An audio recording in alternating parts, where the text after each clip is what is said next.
Okay, we continue on. We keep on pressing because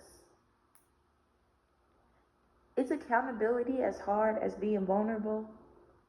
Being vulnerable is saying, ouch, yes, this hurts me. To be accountable is to say,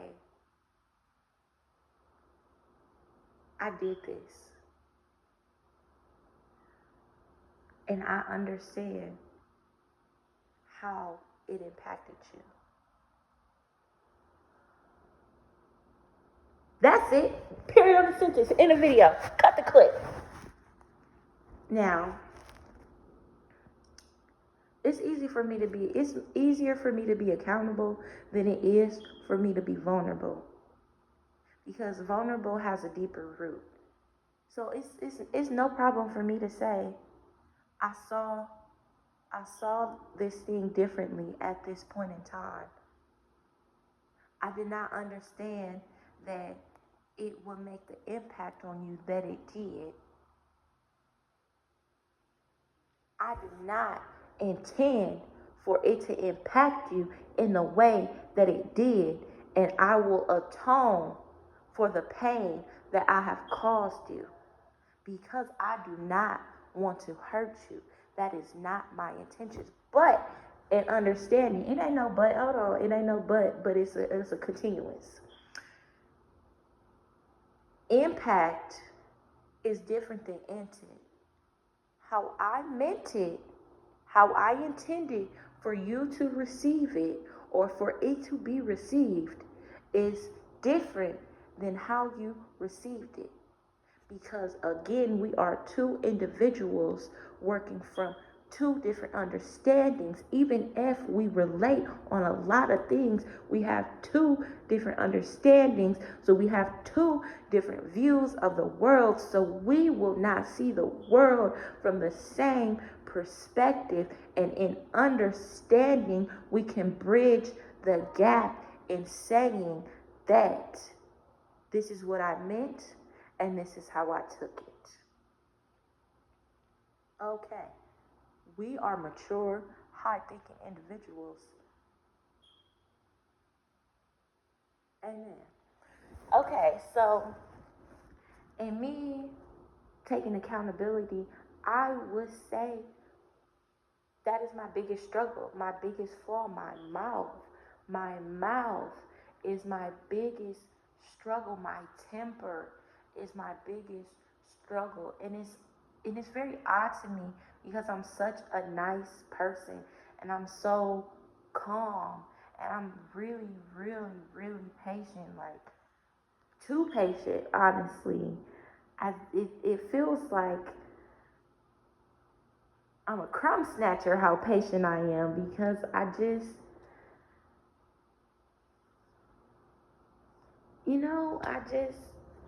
understand. I understand. I understand. I get it. I really do. I really do. But I'm not gonna say I will hope for the same level of understanding because it is something in me that I know I need to work on. And I know that it does not serve me. And I know it's not to my greatest benefit. And I know that it messes things up for me. Truly, honestly. Um, so the thing is about fine tuning it because we know that the tongue is a double edged sword. And that is exactly what I'm battling with. Because just how I can get here and I can speak so eloquently and be accountable and be for real with myself, I can go and use these same words to hurt somebody and create pain in them that will replay in their mind continuously. And I had to see that. I had to see that. And when I look back and I see the like points of contention I've came to in my relationships and I interact with the people I've previously been in a relationship with, and I see how they replay their experience with me, I see what I did to them.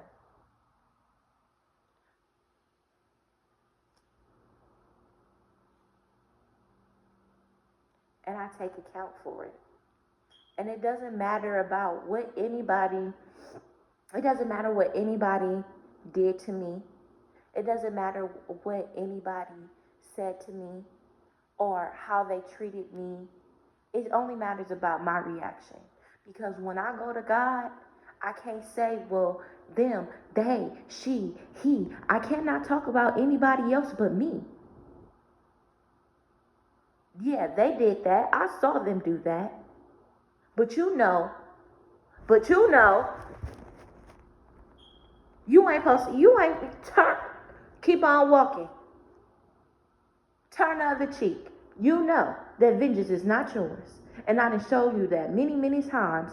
But for you to come out your face and think that you supposed to do the work that God do, you crazy fool.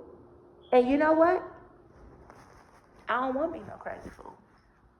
So I have to be mindful of how I interact with people and react to people. Because I cannot talk about what anybody else did to me.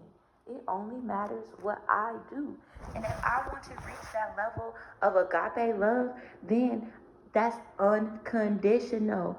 It's not for me to say this person deserves love, this person deserves this level of love, this person deserves this level of interaction. It's straight up. I'm going to love you or I ain't going to know you. If I know you, then I'm going to love you. Simple. And I'll leave it at that. So, for me to sit and really think about what triggers my temper, what do I need to calm my temper, how do I keep myself from acting out in volatile ways? Because, and I can be for real with this too, like when I'm backed into a corner, I go Pharaoh. And it's not nothing that I'm proud of. And it's not nothing that, it's nothing to talk about or just anything like that. But it's just, that's, ooh wee. Did it get that part? It's nothing that I'm proud of. It's nothing to talk about. But when I am backed into a corner, I go Pharaoh. And like anybody in this world, I am human. I can I can be as high thinking as I want to be. I can be as mature and all of those good things, untoxic as I want to be. But I have a limit like any person does.